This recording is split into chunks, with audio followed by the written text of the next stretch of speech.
Muy bien, muchas gracias Bruno por la presentación.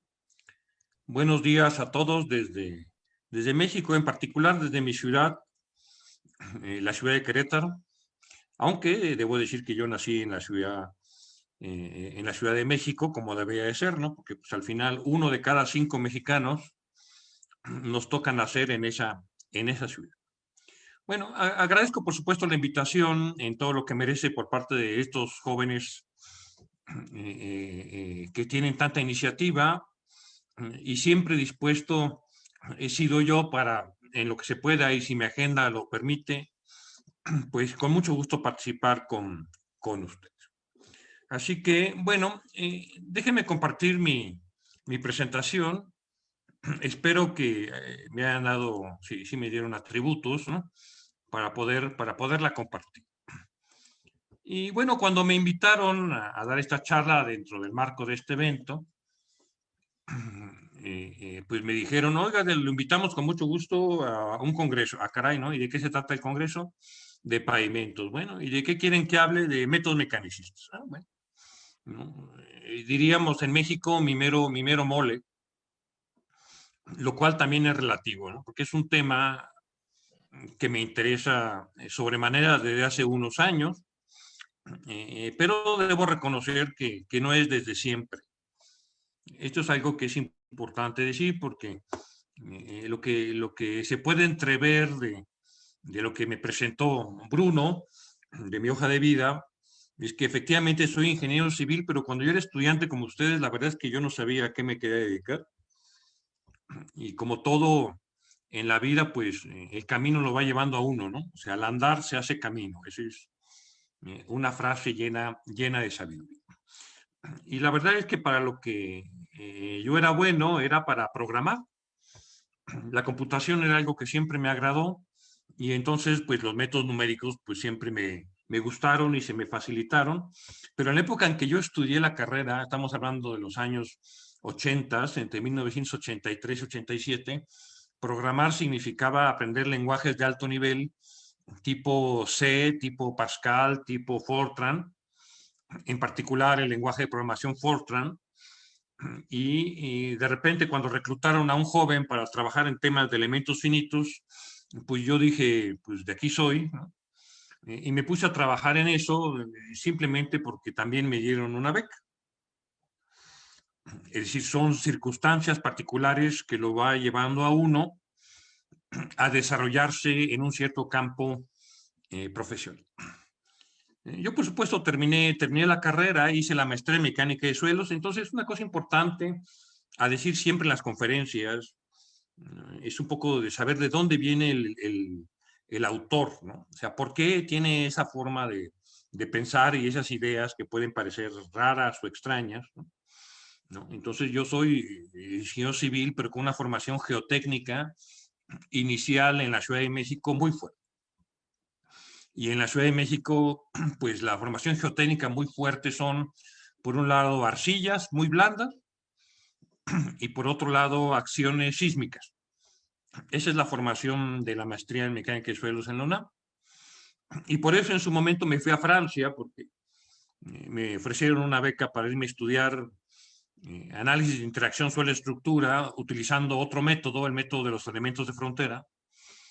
Y a eso me dediqué 4 años y yo en Francia pues anduve 6 años y pues ya no me quería regresar y me regresé.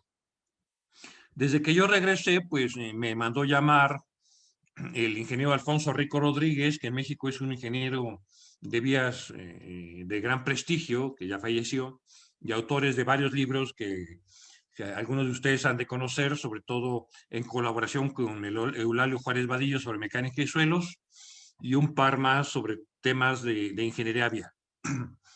Y ahí cambié, hice un switch de métodos numéricos a laboratorio, y pues al hacerme cargo de los proyectos de investigación, lo primero que me quedó claro es que necesitábamos una forma moderna de analizar los pavimentos. Y aquí estoy hablando del año de 1990. Es importante decirlo porque yo no me formé como maestro en vías, ¿no? O como ingeniero de vías. Yo soy un ingeniero geotécnico desde el punto de vista de mecánica de suelos, que está formado en temas de métodos numéricos. Y los últimos 26 años, eso sí, pues los he dedicado a temas mecanicistas, y por eso hoy en realidad voy a contar una historia sobre un tema que se nos presentó, y por eso el título de la ponencia de hoy, que ven ustedes ahí proyectado, ¿no? Es decir, análisis mecanicista de una sección de pavimento sobre un terreno de cimentación de muy bajo módulo de resiliencia. Me quedó un poco largo. Hace pocos días, más bien un par de semanas, di un curso de 20 horas en Bolivia, virtual, por supuesto, sobre estos temas mecanicistas y propiedades de materiales. Y entre otras cosas surgieron muchas preguntas sobre este tipo de problemáticas con suelos de muy bajo módulo de resiliencia. Y surgieron preguntas también, y que quizás es un hilo conductor más interesante, sobre este concepto de relación modular, es decir, si hay una relación de módulos de cada una de las capas que conforman la sección estructural de un país. Entonces el tema más bien es una historia que les voy a contar. Bueno, muy bien. Ahora, como introducción, y estoy seguro que un diagrama de flujo como este que están viendo lo utilizó en alguna de las ponencias anteriores alguno de mis colegas, ¿no? En particular mi colega colombiano, el doctor Freddy Reyes, que nos conocemos bien en el tema, y pues ambos somos muy activos en este tipo de temáticas, ¿no? Pero bueno, este diagrama de flujo ilustra muy bien, ¿no? Cómo va la secuencia de lo que pretendemos hacer cuando decimos que estamos haciendo un análisis mecanicista de pavimento. Ahora sí, me voy a enfocar a pavimentos asfálticos, porque pues en el póster de la conferencia pues me pusieron del lado de pavimentos asfálticos. De hecho, noté muy bien que pusieron casi a pelear a asfalteros contra concreto. Les recuerdo que en México a los pavimentos, creo que ustedes les llaman de hormigón, nosotros llamamos de concreto hidráulico. Así que cuando use concreto me estoy refiriendo a ese tipo de material.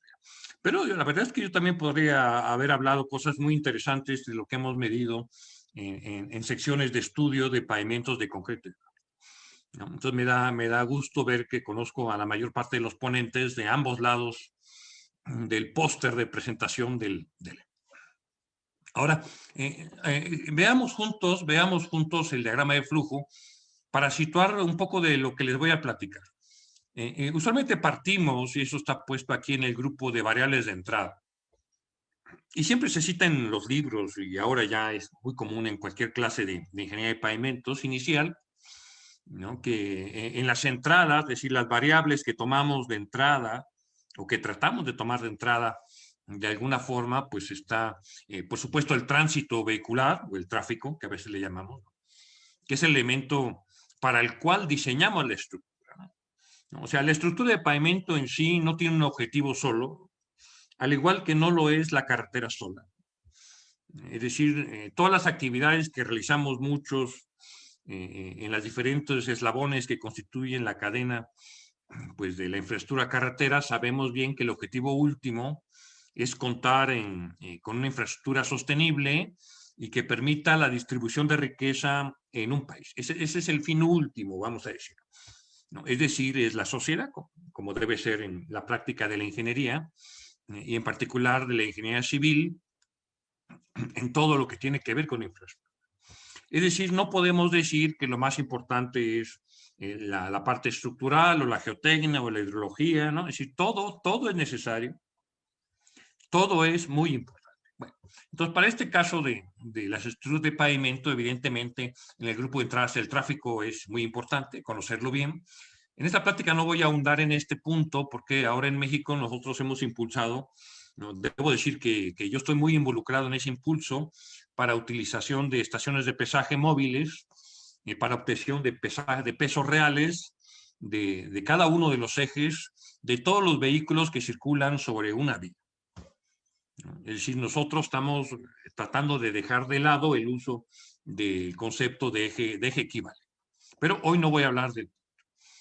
Por supuesto, están los materiales, que son muy importantes, y de eso sí estaré hablando un poco hoy, ¿no? O sea, materiales de los que conocemos y se usan en forma estándar, en la construcción de pavimentos. Usualmente esos materiales, pues, son suelos, ¿no? Y de ahí la importancia, por supuesto, que tiene la geotecnia en su conjunto para entender el comportamiento que pueden tener estos cuando se le coloca dentro de una de las capas que constituyen la sección estructural.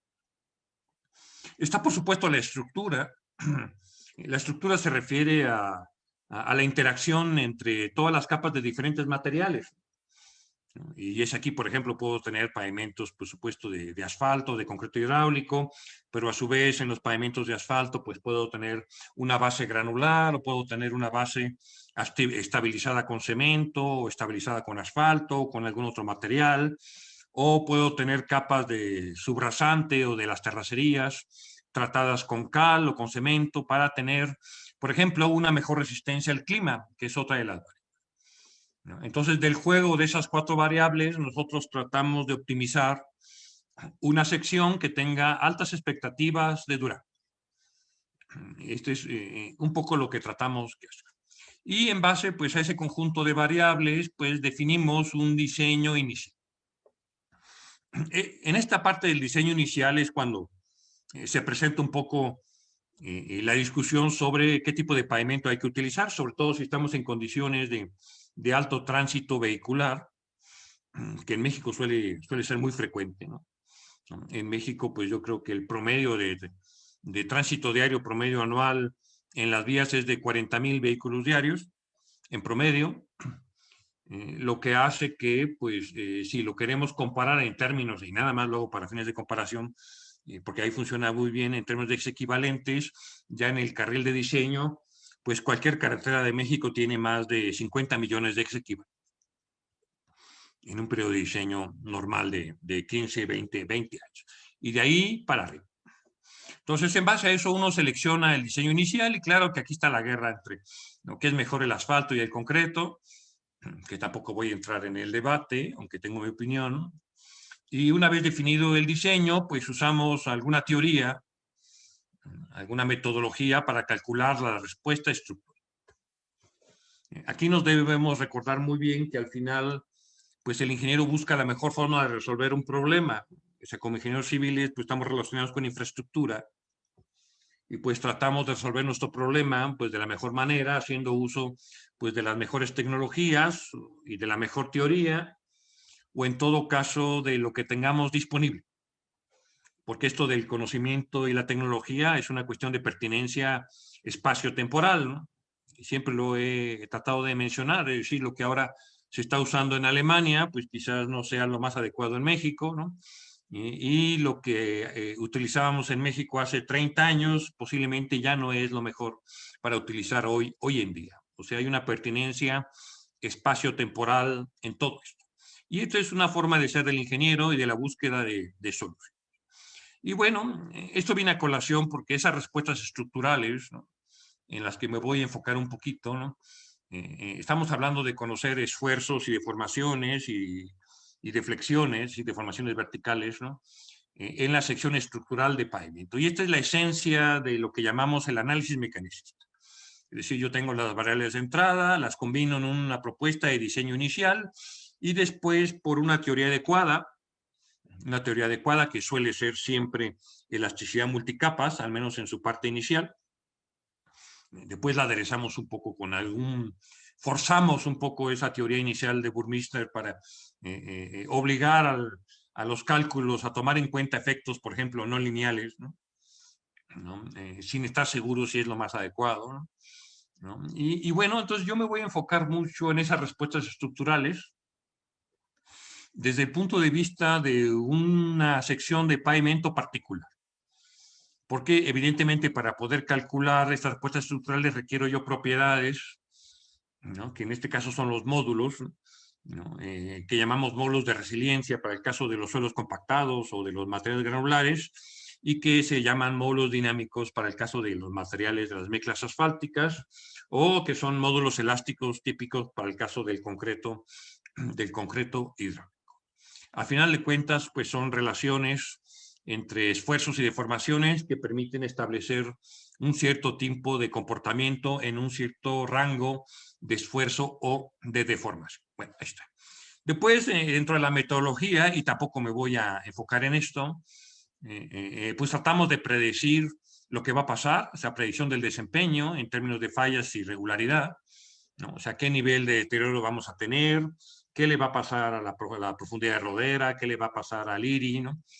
¿Qué le va a pasar a la capacidad estructural en el futuro? Cada uno de esos recuadros pues, es toda una temática en la cual pues, podríamos hablar largo y tendido. Y pues luego, una vez que hagamos la predicción, si estamos contentos con la predicción, por supuesto en todo esto hay incertidumbre, nunca estamos seguros de todo lo que estamos haciendo, pero si nos conviene el diseño, pues ya hemos llegado al diseño final y si no, pues hay que realizar una iteración, variar, buscar opciones, ¿no? Porque luego nos encontramos, y en México es usual, de que para condiciones de alto tránsito y muy alto tránsito vehicular, los suelos naturales y las bases granulares no tratadas eh, ya no permiten obtener desempeños correctos. Bueno, muy bien. No sé por qué tenemos ruido de fondo. Ojalá le pudieran apagar el micrófono a los que me están escuchando, por favor. Ya para lo que se refiere a la modelación de la sección, como ya comentaba, pues recurrimos pues, a análisis de elasticidad multicapa, donde a cada capa pues, le asignamos ciertas propiedades que mencionaba yo que son los módulos, ¿no? Módulos dinámicos para el caso de la carpeta asfáltica, módulos resilientes, ¿no? Para las otras capas, o el módulo el que se requiera. Ahora, aquí el adjetivo del módulo, ya sea resiliente o dinámico, tiene que ver a la norma de ensayo de laboratorio que uno usa. Entonces ahí hay que ser muy respetuosos de la normatividad que está uno siguiendo para no mezclar conceptos. O sea, si yo voy a seguir la metodología, por ejemplo, de la guía mecanicista Astro actual, debo obtener las propiedades de todos los materiales con la normatividad que contemple esa nueva guía mecanicista. Si yo estoy haciendo con lo que estamos utilizando, por ejemplo, en México, ¿no? Con el software MTP o con el software del Instituto de Ingeniería de la UNAM, hay que determinar las propiedades con esa normativa. Es decir, hay que ser muy respetuosos. Y si al final yo me quiero quedar con el método Astro 93, bueno, pues en ese caso me conformaré con la práctica usual hasta ahora. Pero no puedo mezclar, no se pueden mezclar conceptos. Esto es algo que hay que tener muy, muy en cuenta. Ahora, en el tema de mi presentación, voy a estar hablando del terreno natural. En realidad voy a estar hablando de las capas inferiores de la sección de pavimento, que en el esquema podría estar esta última capa y que en la modelación solemos considerar de espesor infinito. Y eso pues es una hipótesis inherente a los cálculos que vienen de las teorías básicas de Boussinesq y luego de Burmeister, ¿no? En donde todas las capas tienen un módulo elástico, una relación de Poisson, un espesor, pero la última, por la forma de la solución de las ecuaciones, pues es infinita. Ahora, en la práctica real, por supuesto que no es infinito. Entonces yo me voy a estar refiriendo mucho a esta última capa como la parte superior de terracerías, ¿no? En México, la parte superior de las terracerías se refiere a dos capas en especial que tienen especificaciones de calidad un poco mejores, vamos a llamarle así, tampoco es que sea muy, muy estricto, pero un poco mejores, ¿no? que le llamamos nosotros la capa subrasante y por debajo la capa subyacente. Esas son las dos capas, que más o menos es 1 metro de espesor, que conforma la parte superior de terracerías, y todo lo que hay por debajo le llamamos nosotros terraplén. O sea, todo lo necesario para poder cumplir con los requisitos de proyecto geométrico. Entonces, cuando yo hablo de una sección estructural con muy bajo módulo de resiliencia en el terreno de cimentación, me voy a estar refiriendo a este muy bajo módulo de resiliencia de la última capa infinita, ¿no? ¿No? Y qué puede pasarle al desempeño del pavimento en su conjunto, y más específico, qué le puede pasar a los valores de esfuerzos o deformaciones que podamos ver. Ahora, Y solo para resaltarlo y recordarlo, aunque estoy seguro que los otros ponentes magistrales que han ya participado lo han resaltado, ya sean de asfalto o ya sean de concreto, es que las cargas bajo las cuales están sometidos nuestras estructuras de pavimento son cíclicas, ¿no? ¿No? Y es en condiciones de este tipo que en laboratorio tratamos de determinar las propiedades que son adecuadas. Bueno, eso es lo que hay que tener en cuenta. Y que esa propiedad adecuada para el caso de suelos y materiales granulares se obtienen en ensayos triaxiales cíclicos, como el que ven ustedes ahí, en el cual se pueden obtener otras propiedades. Nosotros hemos usado este equipo para también en condiciones sísmicas, en arcillas blandas, obtener parámetros dinámicos de módulo dinámico y de coeficiente de amortiguamiento, por supuesto ensayos triaxiales convencionales y por supuesto los ensayos de módulo de resiliencia, ¿no? Es decir, la aplicación reiterada de ciclos de un cierto nivel de esfuerzo desviador, como trato de ilustrar en la figura.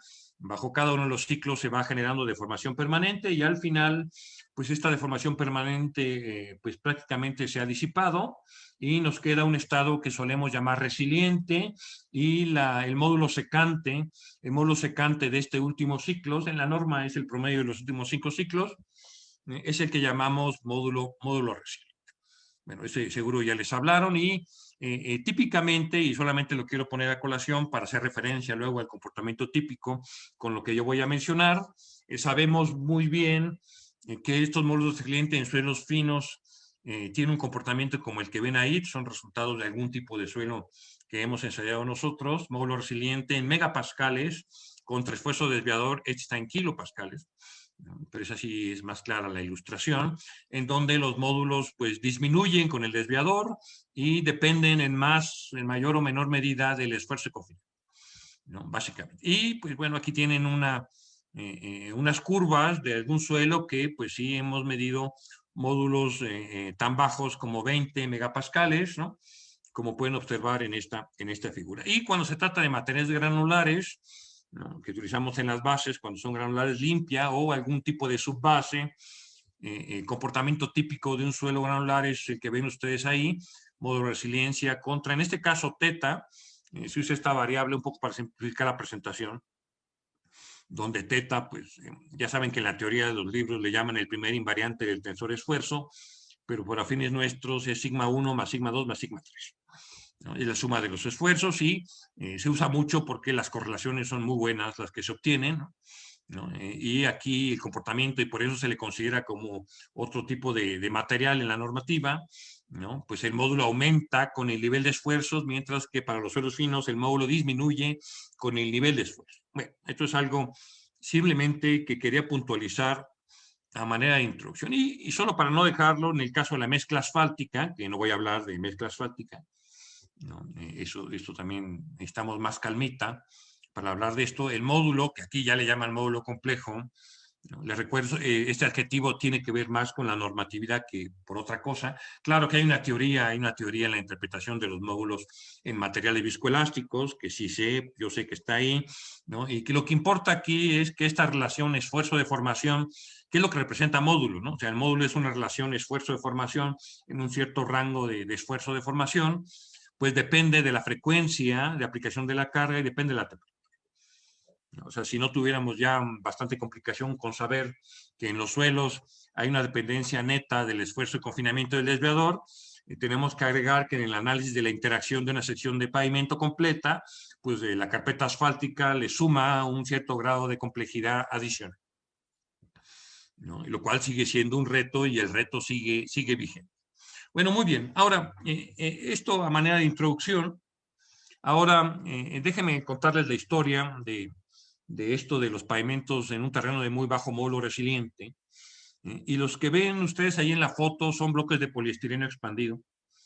Son bloques de poliestireno expandido que uno ya lo ve que los utilizan mucho en la industria de la construcción para muchas cosas. Para aligerar losas, por ejemplo, aligerar losas en puentes, ¿no? Y tiene un uso importante para aligerar terraplenes, ¿no? ¿No? Y son materiales industriales, se fabrican, ¿no? En fábricas especializadas que comprimen unas perlas de poliestireno y que nos las dan al peso volumétrico que queramos. La ventaja es que son muy ligeras, tienen un peso volumétrico de la mitad de lo que es el agua, lo cual es a su vez su desventaja, ¿verdad? Porque eso quiere decir que flotan.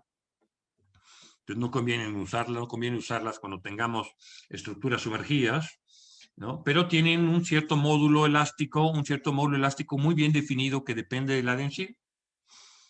Y ustedes van a decir, bueno, ¿de qué historia nos está contando, ¿no? Al presentar los bloques de poliestireno. Y es que resulta que en la Ciudad de México, donde somos famosos por las arcillas blandas de mala calidad, que todo esto tiene una parte histórica, ¿verdad? Que han de saber ustedes, ¿no?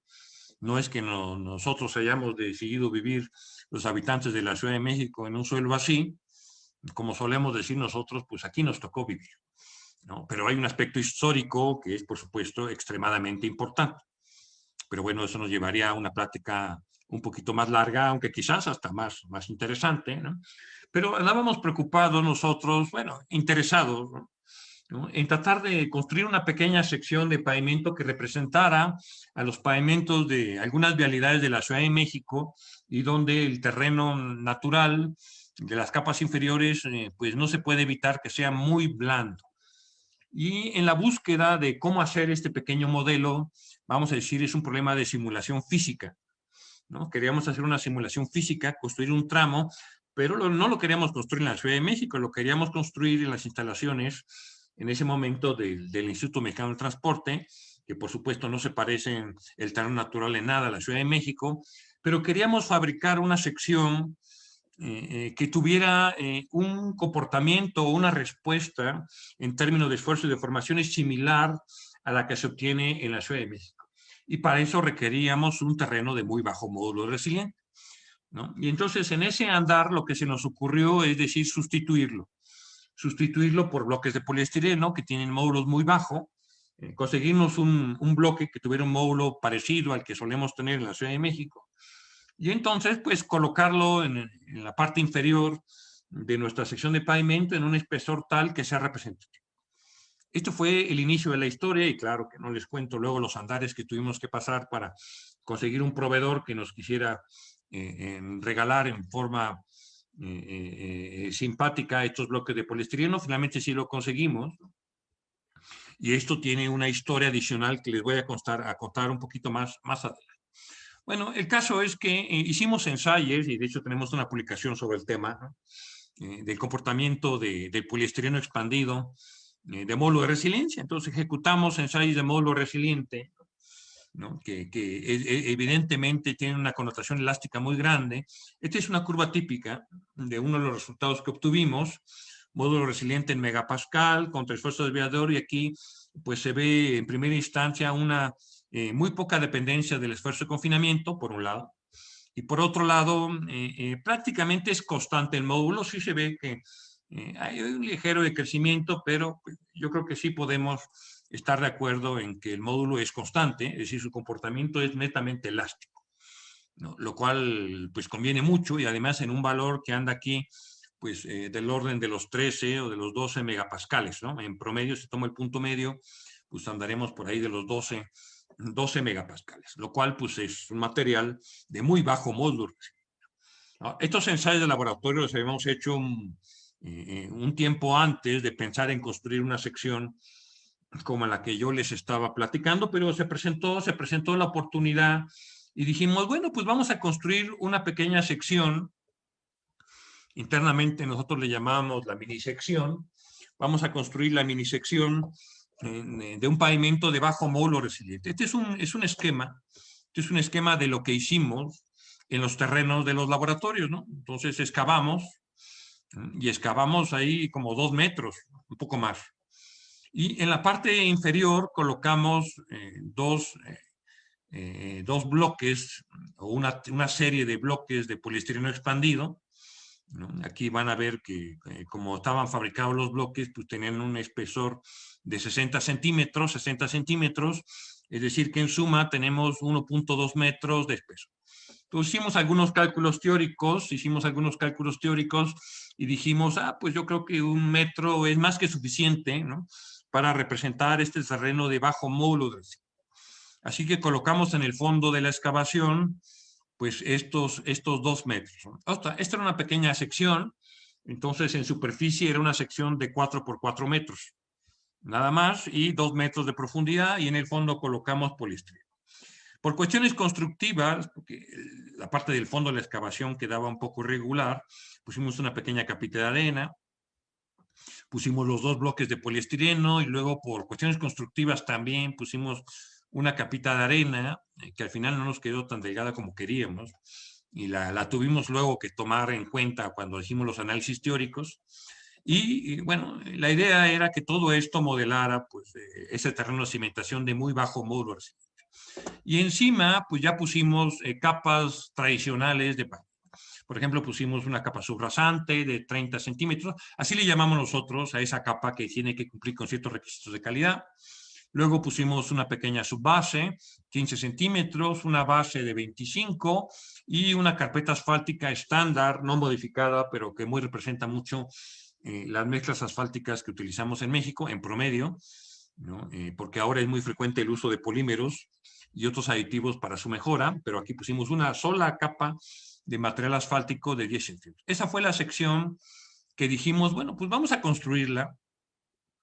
Y no solamente vamos a construirla, le vamos a colocar algunos sensores, ¿no? Para medir un poco la respuesta de esta sección cuando la apliquemos. Aquí en la foto ya les puedo ir comentando que pues, la aplicación de la carga la realizamos en nuestras instalaciones usando un simulador de vehículos pesados. Aquí ven la foto de nuestro simulador de vehículos pesados, que a través de un eje dual que va y viene, permite aplicar la carga que nosotros queramos de una manera muy precisa, ¿no? Entonces, como el equipo no tenía mucho tiempo de haber llegado, ¿no? Y queríamos probar un poco nuestra capacidad y ganar confianza en la instalación de sensores, pues dijimos, pues muy bien, entonces vamos a construir nuestra pequeña sección, que es pequeña, después aquí ya la ven como si fuera muy larga de 50 metros, ¿no? ¿No? Simplemente fue un recubrimiento para darle vista, pero lo que importa es que construimos esta sección y que colocamos sensores. Entre otras cosas, pusimos una celda de presión a este nivel, a la mitad de la capa subrasante. Una celda de presión, porque claro, que queríamos saber, oiga, cuando pase la carga y aplique un nivel de esfuerzos, cuál es el esfuerzo que vamos a tener aquí. Y en ese momento lo que pensábamos era, pues vamos a medir y después si funciona bien, compararemos con lo que dice la teoría, ¿no? Aquí es donde siempre está uno tratando de aplicar método observacional que uno aprende en geotecnia. O sea, pues vamos a observar. O sea, ¿por qué le vamos a creer por definición a la teoría? O sea, vamos a ver si corresponden los valores y magnitudes de algún modo con lo que nos está diciendo la teoría de Burmeister de elasticidad multicapas, ¿no? Y pusimos también una galga extensométrica para medir deformaciones unitarias de tensión en la carpeta asfáltica, en la parte inferior, un poquito arriba por cuestiones constructivas. Luego hicimos una perforación, una vez que acabamos de construir esta minisección, una pequeña perforación para colocar sensores de desplazamiento vertical, LVDTs, ¿no? Este tipo de sensores en la literatura le llaman MDD, ¿no? Multi-Depth Deflectometer, ¿no? Pero son LVDTs que se colocan a varias profundidades, lo cual era muy interesante y un reto porque pues, uno coloca los LVDTs en diferentes puntos. Pusimos uno por aquí, incluso en el poliestireno, uno acá arriba, en la parte superior del poliestireno embebido en la arena, uno a la mitad de la capa subrasante, que aquí estaba más o menos al mismo nivel de la celda de presión, pusimos uno un poquito más arriba y el último, porque solo teníamos 5, lo pusimos muy pegado a la superficie, no en la superficie del pipe, ¿no? Y solo pusimos esos porque cuestan dinero, ¿verdad? Y este era un estudio interno simplemente para poder ganar confianza en las mediciones. Déjenme mostrarles ahora algunas imágenes del proceso constructivo, ¿no? Aquí está la zona, aquí está la zona de los patios del instituto, de los laboratorios, donde está marcada, aquí pueden ver ya las marcas de lo que íbamos a excavar para hacer nuestra pequeña sección. Lo hicimos a un costado de donde estaba posicionado nuestro simulador de vehículo pesado, ¿no? Aquí se ven, ya excavamos y pueden ver un poco el tipo de suelo natural que hay ahí, que son boleos empacados en arcilla, ¿no? ¿No? Si me apuran de alto módulo, ¿no? Cuando hacemos una prueba de placa ahí se obtienen módulos equivalentes muy altos, ¿no? ¿No? Y aquí en esta foto de la izquierda se ve la capa de arena niveladora que colocamos. ¿no? Y compactamos con un compactadorcito manual. Y aquí lo ven, no voy a hablar de eso ahora, pero podríamos hacerlo después. Estuvimos midiendo con equipos como en este caso el GeoGauge, que también permite controlar la compactación en términos de rigideces, un poco como ahora se está impulsando a hacerlo con el defectómetro ligero, que ahí hay otros cuestionamientos, ¿no? que en ese momento no me voy a meter, pero que sí llevaría una discusión muy interesante a si los módulos que se obtienen con estos equipitos representan algo desde el punto de vista mecanicista de la sección estructural de pavimentos, o si solo son una herramienta de control de compactación muy interesante y recomendable, pero hasta ahí. Bueno, entonces esta es la parte inferior de la excavación. Enseguida colocamos los bloques de poliestireno acomodados en una geometría ahí que nos recomendó el fabricante, y como se suelen colocar en cuestiones de terraplenes para aligerar el peso, ¿no? Entonces aquí está la primera capa, la segunda capa, ¿no? De lo que va a constituir nuestro terreno de bajo módulo resiliente, y que, como ya les presentaba, conocemos muy bien que el valor de ese módulo resiliente anda del orden de 12 megapascales, ¿no? Y bueno, entonces ya colocamos los bloques de poliestireno y empezamos a colocar la capa de subrasante, que es esa tonalidad rojiza que ven ahí. Usualmente son limos de baja plasticidad, los que usamos en México, con límites líquidos por abajo del 50%, ¿no? En este caso era muy buen material de subrasante, que se suele utilizar en México para terraplenes, incluso de naves industriales y para fines residenciales, ¿no? Y que digamos que se pueden conseguir sin ningún problema con algún proveedor de banco de material. Y aquí estamos a un nivel en el de que colocamos, como lo pueden ver en la foto intermedia, la celda de carga. Aquí es donde colocamos la celda de carga. Todo va conectado pues a un sistema de tuberías que conduce toda la línea de datos a una adquisición que nos va a permitir las mediciones en tiempo real. Y por supuesto ven aquí la compactación, ¿no? Que estamos haciendo con equipos manuales, y aquí otra vez ven este equipo del GeoGauge que le llamamos nosotros, ¿no?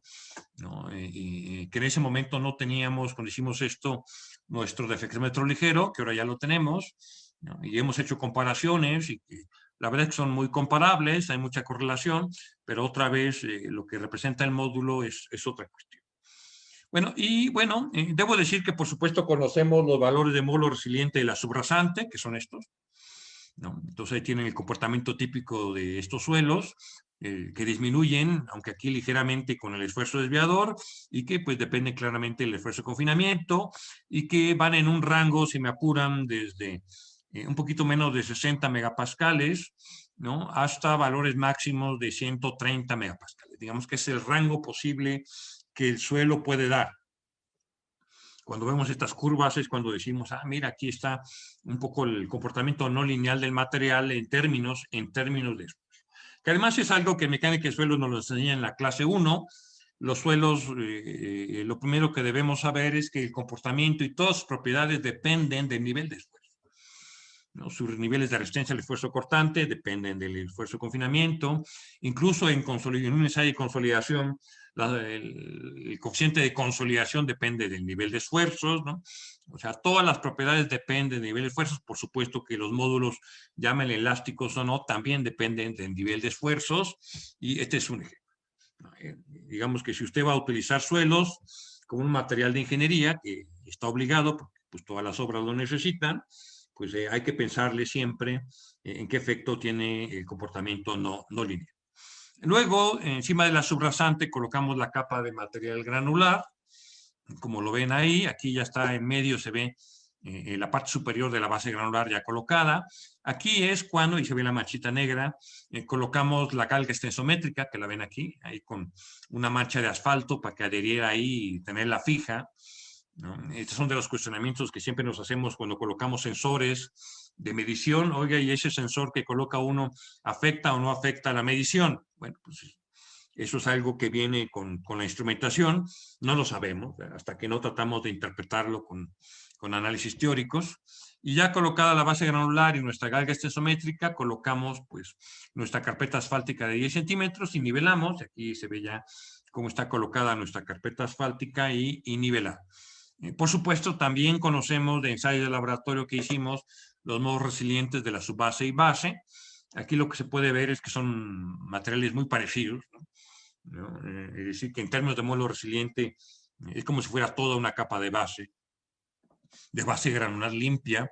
En México las bases granulares tienen un porcentaje de finos inferior al 4%. O sea, se trata de que no tengan finos para sacarle o aprovechar de la mejor manera la respuesta del material granular, que es cuando mejor trabajan con niveles de confinamiento. Y bueno, estas son las curvas de módulo resiliente contra esfuerzo desviador, ¿no? En ambos casos, pues andan en rangos mínimos que andan por acá de 120 megapascales y puede llegar a valores de 600 megapascales y más. Por supuesto, depende otra vez del esfuerzo desviador y del nivel de confinamiento. Como siempre, esto es parte de la historia. Y bueno, aquí tienen las imágenes ya finales del perfilado de la capa asfáltica última, aquí nuestra sección de 4x4, y bueno, esto es el tratamiento superficial que le dimos, simplemente para que tenga buena vista todo el tramo. Pero la sesión de prueba está intermedia. Y después, pues movimos nuestro simulador de vehículos pesados y lo colocamos sobre nuestro tramo de prueba. Y bueno, ahí tienen una imagen, un GIF del simulador funcionando. Por supuesto está acelerado, ¿verdad? Y es para fines demostrativos simplemente, ¿no? Cómo va y viene el eje dual que transmite la carga que nosotros queremos. Y lo que hicimos es aplicar 2 secuencias de carga. Primero aplicamos 700 ciclos de una carga de 40 kilonewton, 44 toneladas, con una cierta velocidad de operación, y luego aplicamos un número de ciclos mucho mayor, con una carga del doble, de 80 kilonewton, y a otra velocidad de operación, en todos casos la velocidad de operación muy baja. Esto de la operación muy baja va a tener su interés cuando les presente ahora los resultados de comparación de las mediciones con los análisis teóricos, sobre todo para el módulo de la carpeta asfáltica, porque evidentemente la carpeta asfáltica, su módulo depende de la frecuencia de aplicación de la carga, que aquí es muy baja. Entonces, pues tuvimos que usar un módulo adecuado a estas condiciones de velocidad, ¿no? Son de las cuestiones. Bueno, y la aplicación era bidireccional, o sea que no, en la ida y vuelta que hacía el eje, pues aplicaba siempre la carga. Esto lo comento porque a veces puede ser bidireccional, unidireccional, o sea, solamente que cargue en un sentido, levanta la rueda, se regresa y vuelve, pero eso hace más lento todo, ¿no?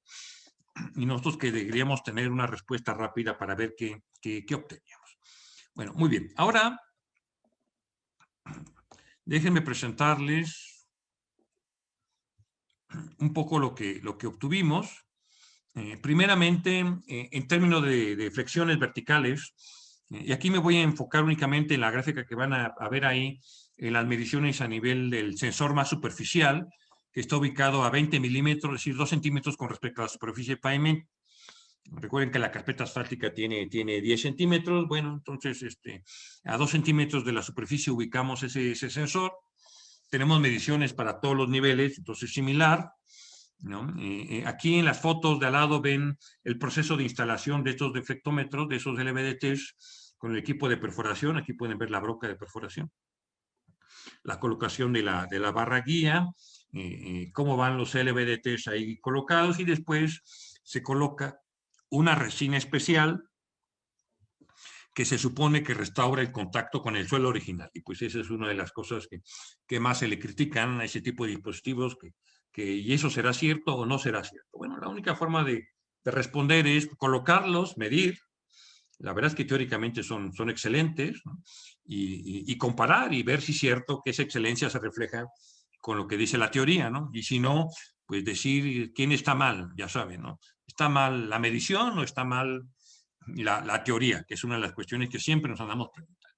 Y bueno, aquí pueden ver, por ejemplo, los 2 grupos de curvas. La primera para 40 kilonewton, que son estas primeras cuencas de deformación, ¿no? O sea, aquí la llanta va y viene cargando 40 kilonewton y pues produce este valor máximo de deflexión vertical que anda por aquí. Esto está en milímetros con respecto al 0.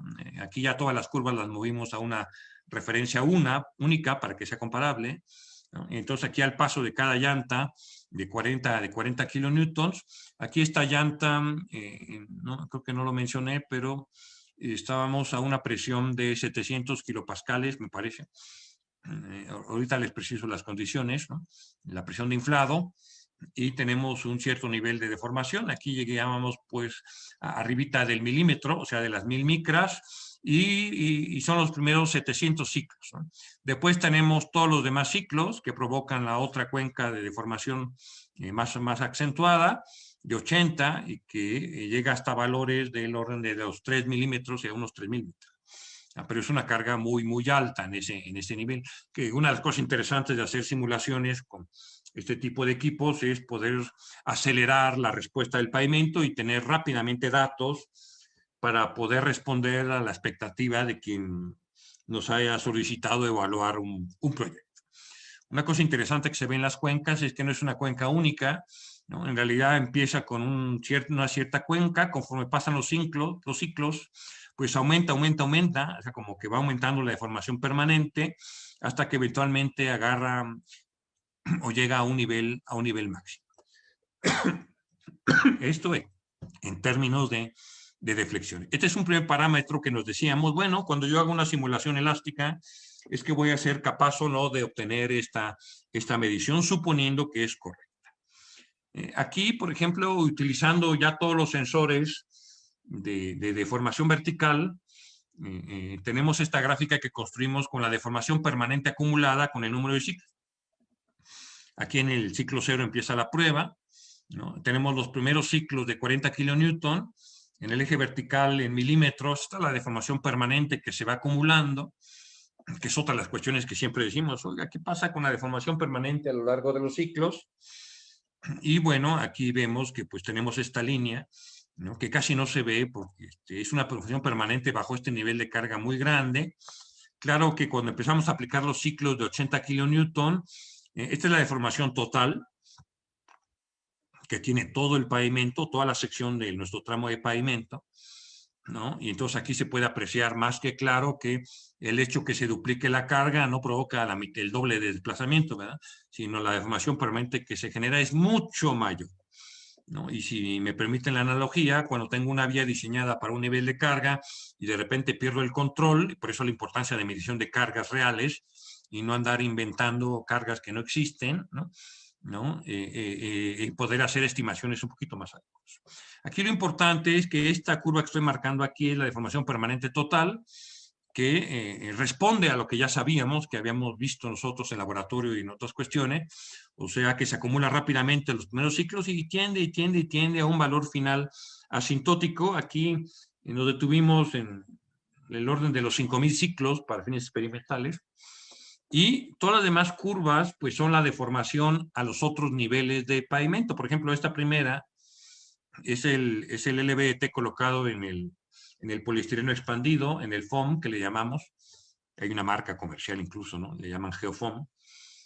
¿Ya? Entonces, evidentemente, este material que ya sabemos que era muy elástico no acumula nada, ¿no? Lo cual nos da todavía más confianza de la simulación física que estamos intentando hacer. Ya nuestra capita de arena, que es la siguiente curva, ya acumula cierto nivel de deformación.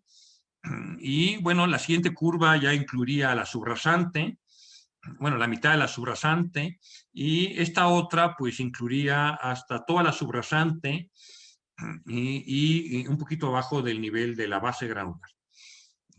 Aquí ya se puede deducir que pues, la base granular de la carpeta es esta diferencia, ¿no? O sea que fácilmente el 30-35% de la formación total la provocó la base granular y en menor medida la capa.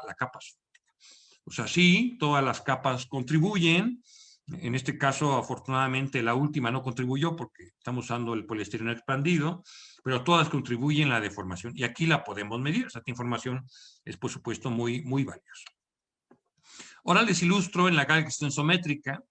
Aquí están las microdeformaciones con la distancia del tramo de prueba, ¿no? Aquí vienen los ciclos, la carga pasa, se va, regresa la carga, deforma. El pico menor corresponde a la carga de 40 kilonewtons, el mayor a 80 kilonewtons. Para el caso de 80 kilonewtons, pues tenemos valores arriba de 700 microdeformaciones, ¿no? Para el caso de 40 kilonewtons tenemos valores pues, del orden de 450 microdeformaciones, que también queríamos ver si éramos capaces de reproducir en nuestro cálculo teórico, que era parte del juego, un poco, ¿no? Ahora, en lo que se refiere a la celda de presión, igual, aquí en la celda de presión, pues pueden ver los ciclos en la celda colocada a la mitad de la capa subrasante, ¿no? Y cómo el pico mayor es este y que nos da valores del orden, pues, de máximo de 40 kilopascales, en kilopascales, y como mínimo, pues acá de 15 kilopascales, un poquito más, para el caso de la carga de 40, de 40 kilómetros, ¿no? Y entonces, bueno, podemos apreciar en la calidad de la respuesta de los sensores. Ya debemos decir que estas tecnologías son muy buenas, ¿no? Se pueden ver muy bien las cuencas de deformación, ¿no? Otra cosa interesante de la celda de presión es que esta tampoco es una sola curva. O sea, conforme la deformación permanente se va produciendo, el nivel de esfuerzo que registra la celda de presión también aumenta. Bueno, muy bien, ¿no? Aquí en particular, miren, está lo medido en la celda de presión con el número de ciclos. Aquí están los primeros 700 ciclos de bajo nivel de carga, después el otro ciclo, cómo se incrementa, y que sigue aumentando, y esto va a seguir mientras la deformación permanente se siga acumulando, aunque, bueno, se ve que tarde o temprano debe tender a una asíntota. Aquí hay una pequeña caída simpática porque tuvimos que parar las pruebas unos días, creo que eran vacaciones, ¿no? Y como que se recuperó el material un poquito, ¿no? Llámenle tixotropía o lo que quieren, pero una vez que no estuvo sometido a carga, el material se recuperó tantito y bajó el nivel de esfuerzo en la celda, aunque después lo siguió recuperando. Bueno, muy bien. Ahora, de todo esto, lo que hicimos es un juego teórico. O sea, en este juego teórico, pues dijimos, a ver, vamos a ver.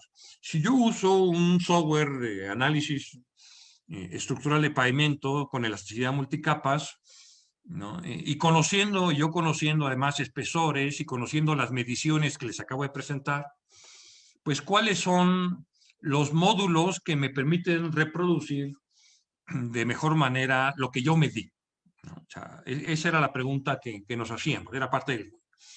Dijimos, bueno, muy bien, entonces pues agarramos un software, el que quieran, ¿no? El de su gusto y de su confianza, ¿no? Y pues ahí después de un cierto esfuerzo que no es tan largo, encontramos estos valores de módulo. O sea, estos valores que están aquí puestos al lado de cada capa son los que permiten reproducir las mediciones que realizamos. Lo primero que nos dio gusto es saber que sí había unos módulos elásticos lineales, porque luego a veces nos ponemos un poco delicados con eso de la no linealidad. Y miren que se los digo yo que estoy acostumbrado a la no linealidad, pero a veces lo que buscamos, y eso es un método válido de ingeniería, es simplificar la realidad, simplificarla de la mejor manera para resolver el problema. Y a veces el uso de las teorías sofisticadas o más completas no necesariamente es la mejor solución. Otra vez, es una cuestión de pertinencia espacio-temporal. Bueno, entonces aquí nos dio mucho gusto que con estos valores reproducíamos exactamente los medios. Ahora, ¿cuáles eran estos valores?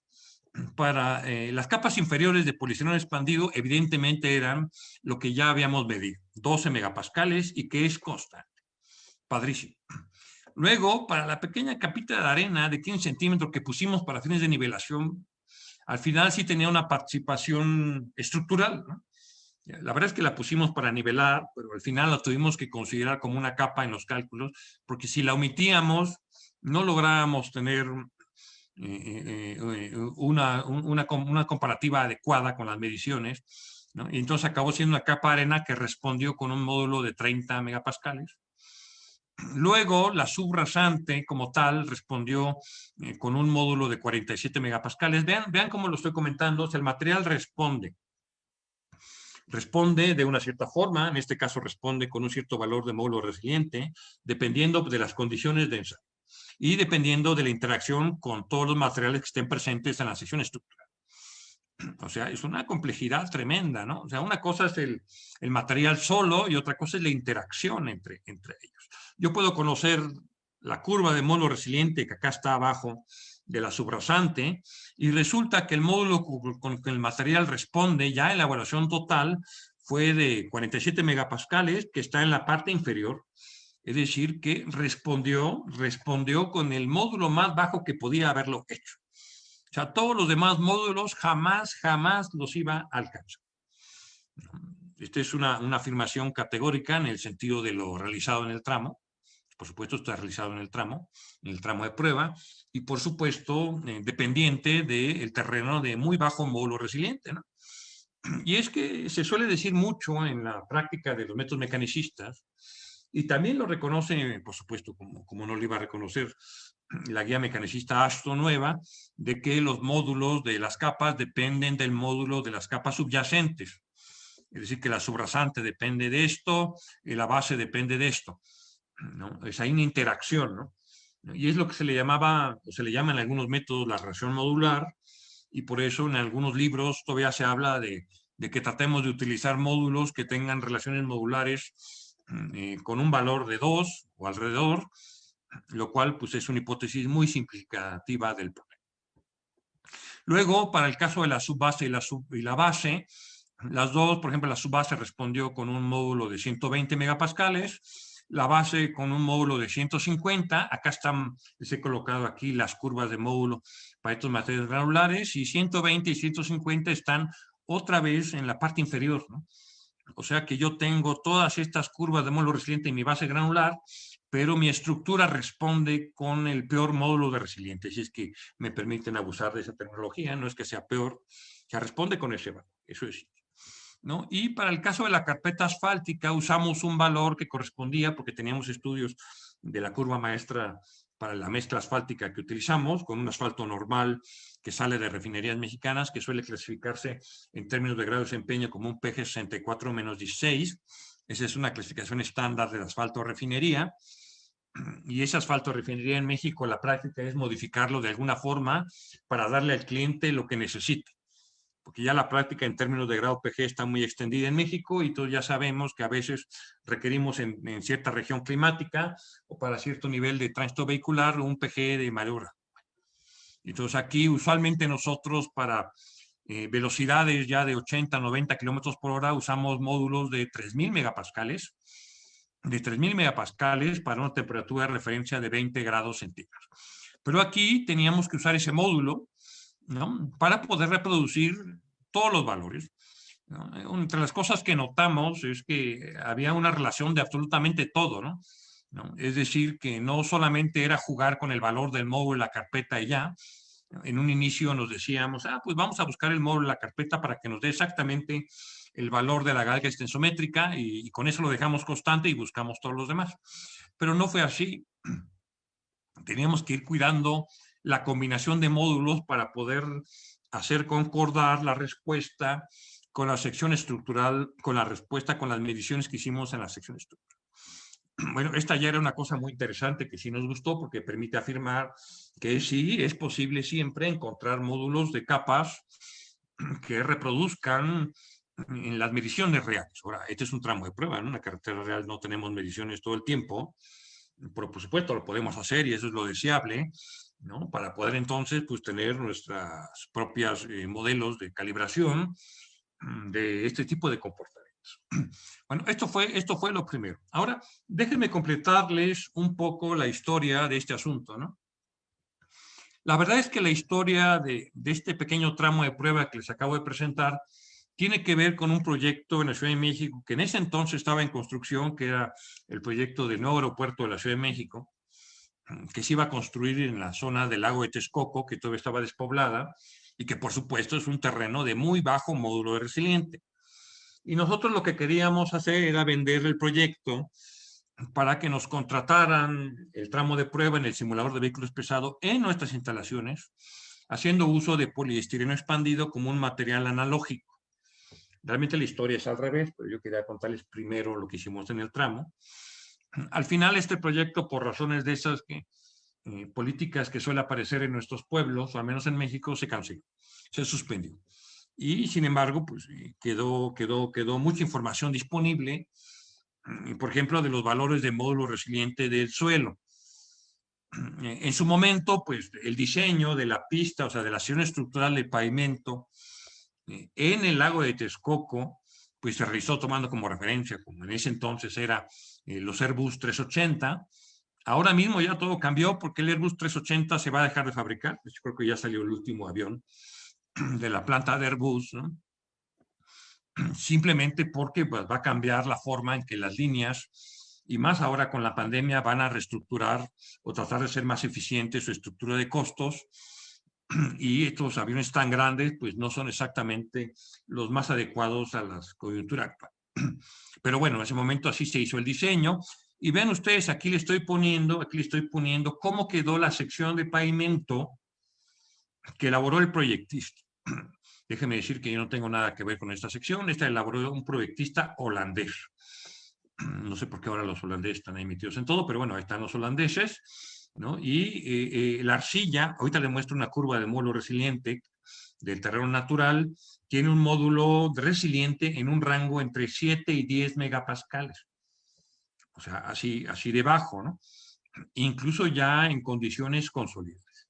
Enseguida se iba a colocar 1,80 m de un material volcánico que le llamamos nosotros tesontle, un poquito más ligero, ¿no?, que otros materiales. Imagínense ustedes un terraplén de estos espesores, ¿no?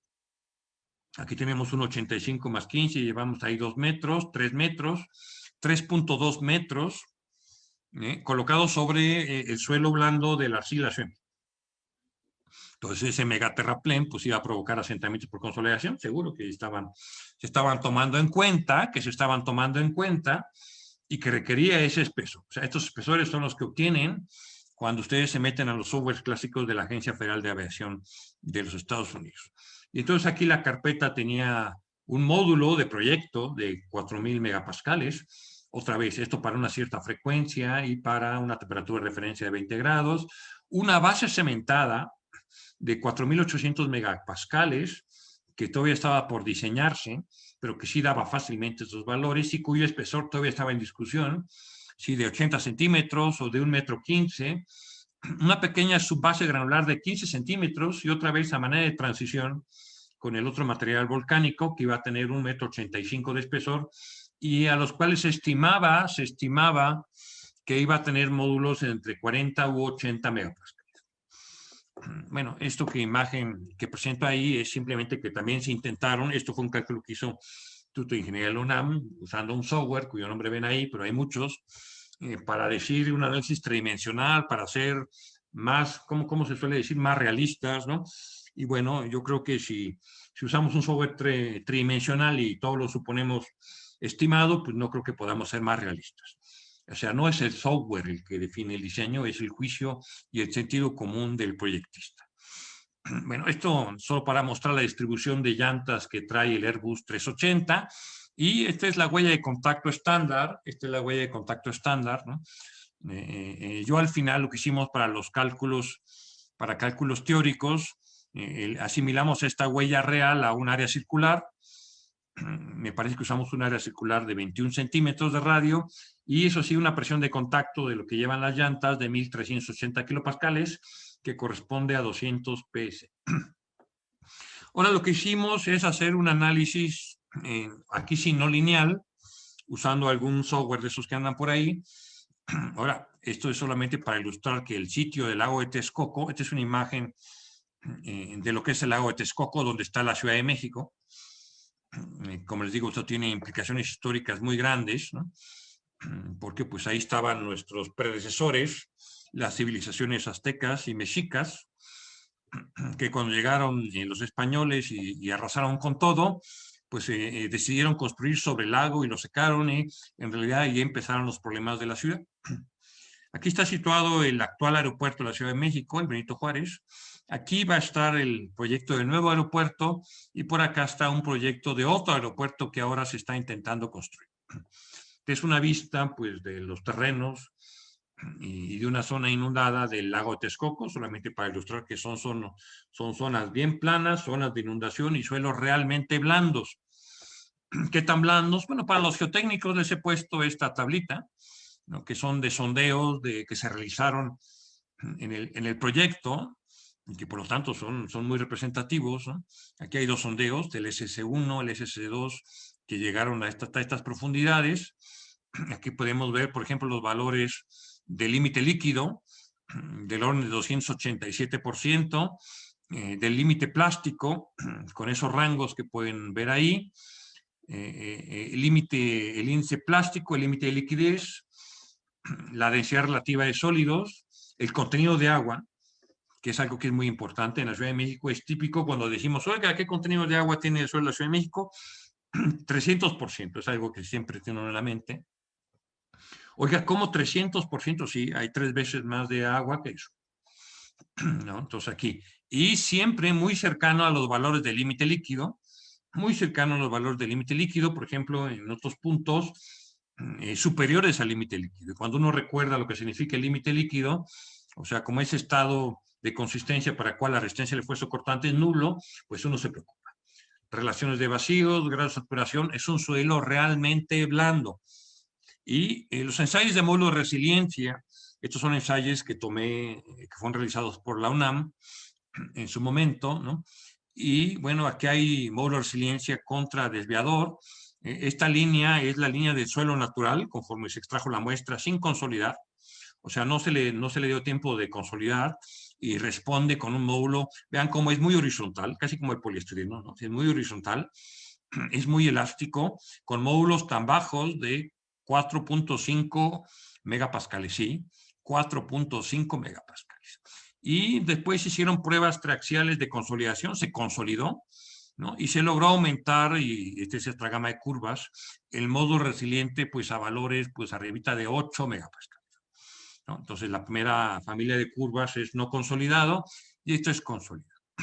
Y esto se hizo así porque en la solución que se pretendía hacer, y que de hecho se empezó a hacer, de mejoramiento masivo de suelos, era de precarga, era precargar el suelo por 8 meses y colocación de geodrenes prefabricados previos. Entonces se colocaron cientos de miles de geodrenes, se colocó una geomalla y después se colocó un pequeño terraplén de tesontle y una precarga calculada con material basáltico que se pretendía retirar a los 8 meses.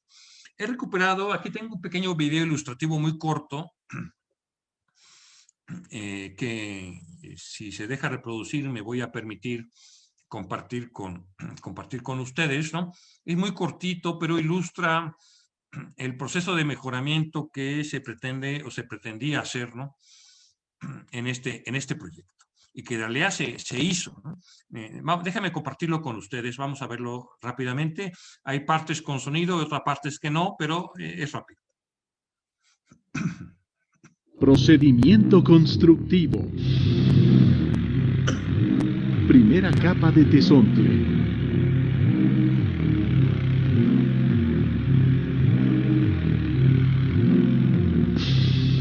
Segunda capa de tesontle.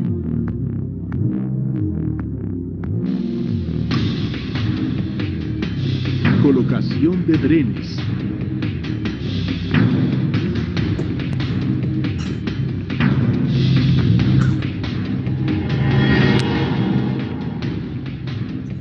Tercer capa de tesontle.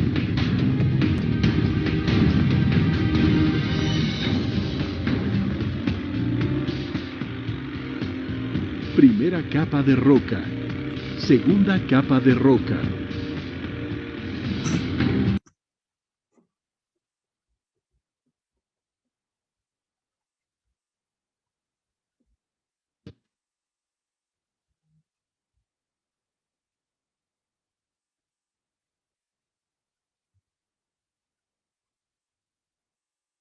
Consolidación inducida del terreno.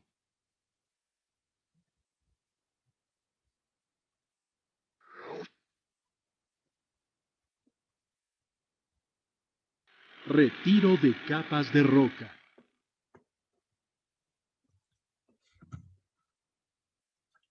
Estructura de pavimento. Subbase.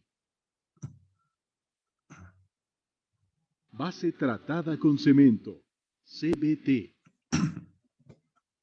Base asfáltica. Asfalto modificado con polímero.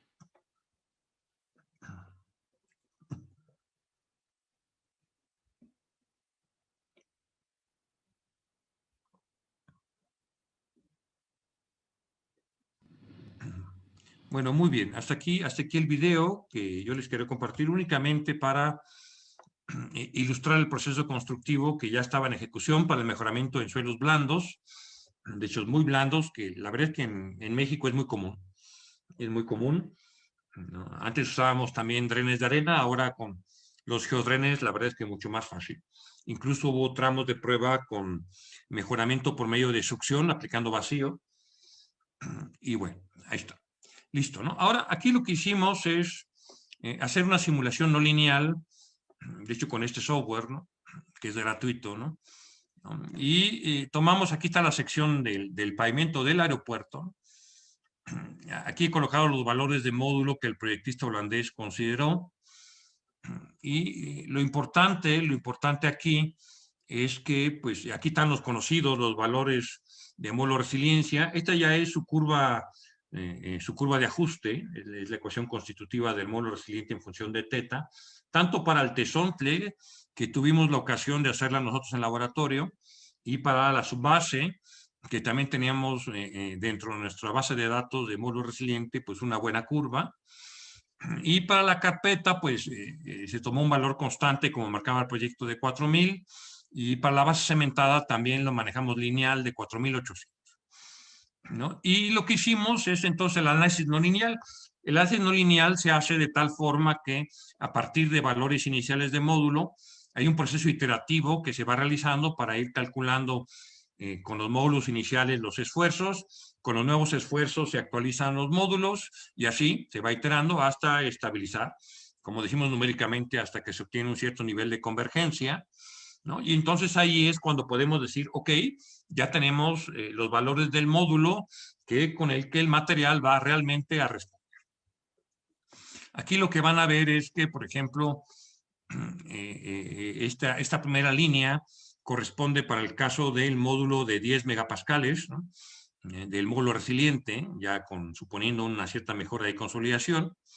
Y el tesontle respondió, y aquí lo estamos poniendo a cada 10 centímetros, hicimos un cálculo a cada 10 centímetros, responde con ese nivel de módulo resiliente a cada nivel. Por supuesto, ese es lo que espera uno del efecto no lineal. O sea, depende de la posición dentro de la capa, el valor del módulo, porque pues, los niveles de esfuerzo de confinamiento y desviador cambian con la profundidad. Simplemente es ese efecto. Y bueno, ahí los ven que la verdad es que no son tan dispares, ¿no? ¿No? Entonces, así como que decir que en estas condiciones tengo un efecto no lineal tan impresionante, pues tampoco es así.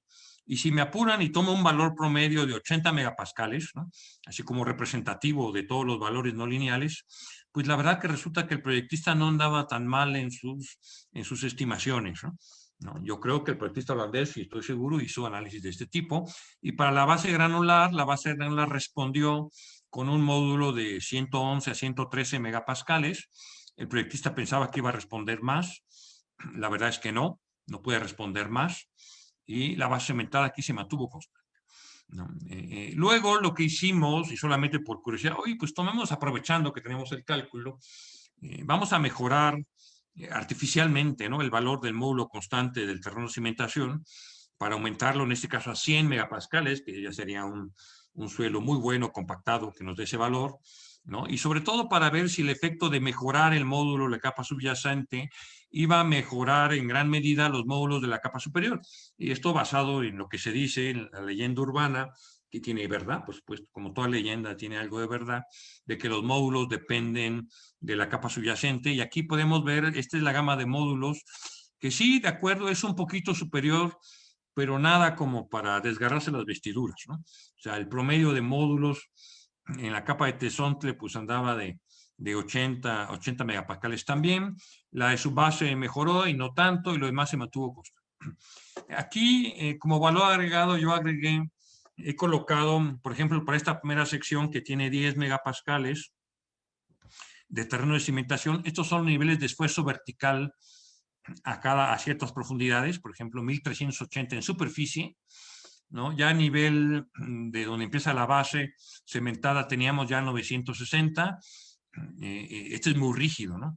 Entonces la rigidez toma esfuerzos de tal forma que a nivel de la subbase teníamos ya esfuerzos tan pequeños como 4 kilopascales, a nivel del tesontle 3 megapascales, y llegaba apenas 1 cuando empezaba el terreno.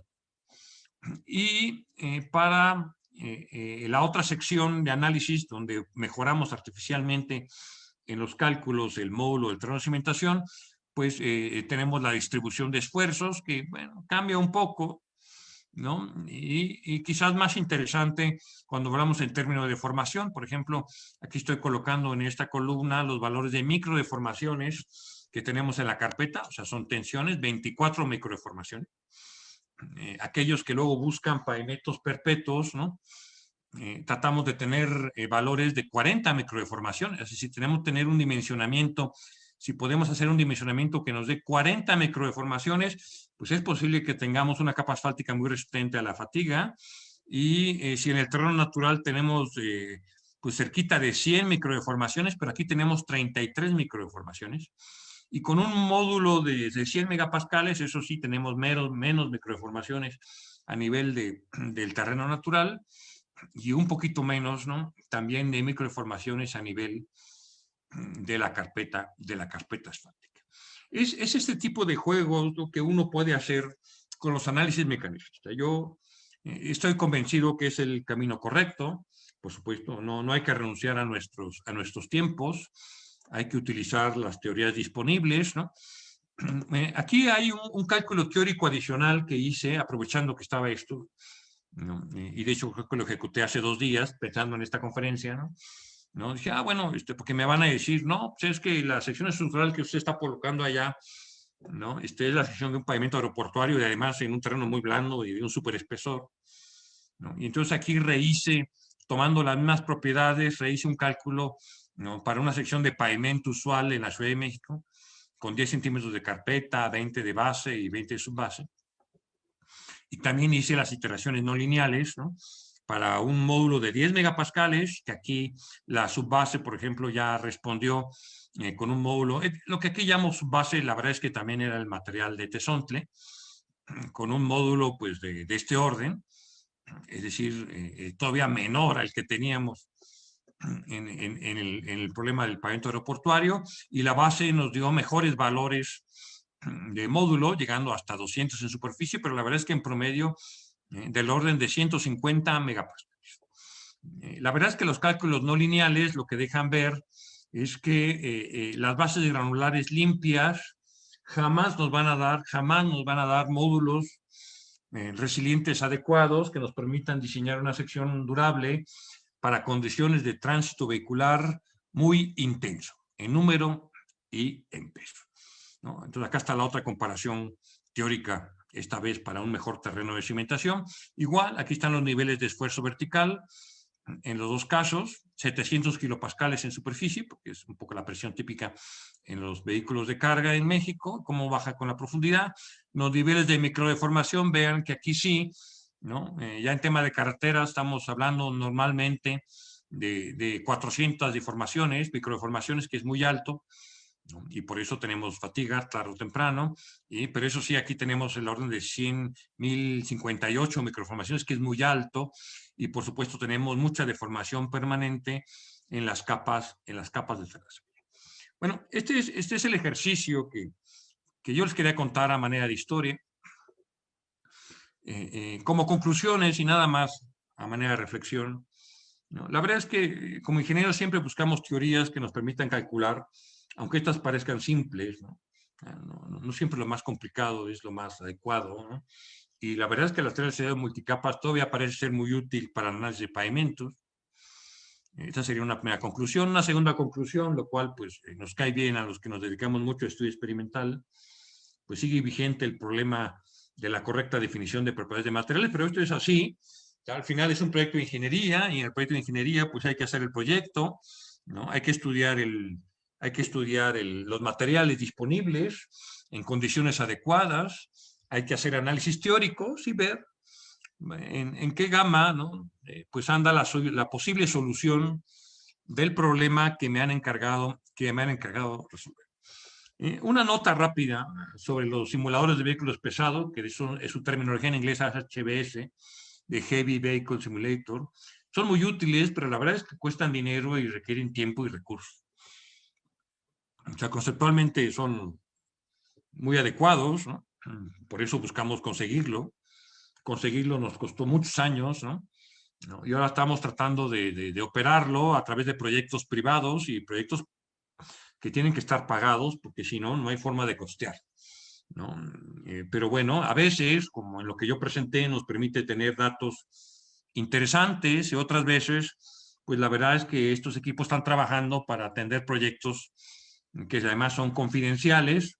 Ahí tenemos varios proyectos formados, pero un día hablaré de eso también. Sobre pavimentos de concreto hidráulico. La verdad es que los clientes que se han acercado a nosotros para valorar el comportamiento a largo plazo son la gente que está en el sector de concreto hidráulico. Bueno, muy bien. Yo con esto termino mi presentación. Les agradezco su atención y por supuesto estoy atento a partir de ahora a sus cuestionamientos, a sus preguntas, a sus dudas. Muchas gracias, ¿no? Muchas gracias a usted, doctor Paul Garnica, por esta gran presentación. Muy bien. Ahora, continuando con la programación, el día de hoy daremos inicio a la ronda de preguntas planteadas por cada uno de nuestros participantes. La primera pregunta está dirigida por el PhD, ingeniero Freddy Alberto Reyes Liscano. Estimado doctor Paul, una inquietud. ¿Por qué razón se dispone la capa de arena y luego subbase granular y base granular y capas asfálticas y no disponer unos 12 centímetros de concreto y base granular y capas asfálticas? Sí, bueno, saludo a Freddy. Le mando un caluroso y cariñoso saludo desde México, ¿no? Sí, bueno, la verdad, como lo traté de comentar, quedamos un poco atrapados ahí con las recomendaciones del fabricante de poliestireno, porque en proyectos reales es lo usual colocar capitas de arena, ¿no? Y es que cuando se coloca toda la superficie de bloques de poliestireno, pues queda un mallado en donde quedan juntas en donde pues podríamos perder material de las capas superiores y pues entonces por eso decidimos colocar la arena, ¿no? Porque era un material fácil de colocar, ¿no? Y de compactar. Pensamos opciones, por supuesto, no colocar cemento, porque es una sección que queremos recuperar. O sea, no queríamos dejar embebidos los sensores para después perderlos.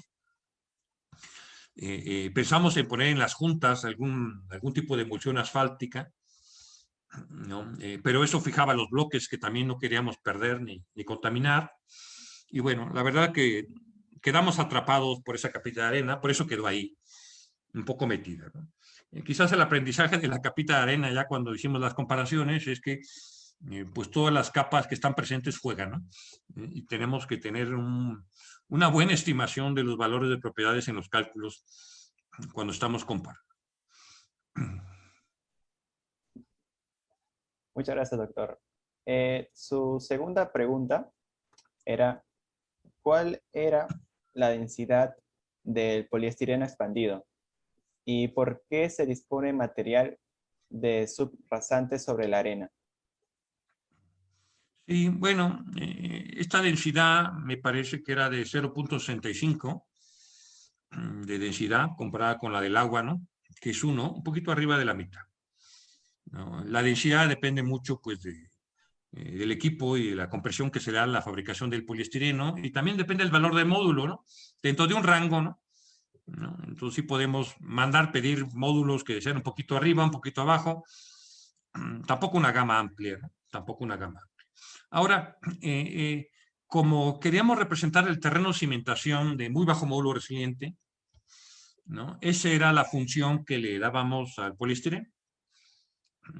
En las simulaciones físicas es lo que llamamos el material analógico, ¿no? O sea, no coloco un material real, coloco un material industrial que me da la propiedad que me interesa, que en este caso era el módulo. Pero sobre esa capa de terreno natural, simulada por el poliestireno, pues queríamos colocar una sección de pavimento usual en México. Y en México, sobre el terreno natural, se coloca material de terracería, Y ese material de terracería, en su parte superior, nosotros le denominamos subrasante. De hecho, en México es obligatorio la presencia de la capa, al menos con un espesor de 40 centímetros. Y es por eso que mencionaba yo que esa capa subrasante, luego en los cálculos, es parte de nuestro medio semifinito.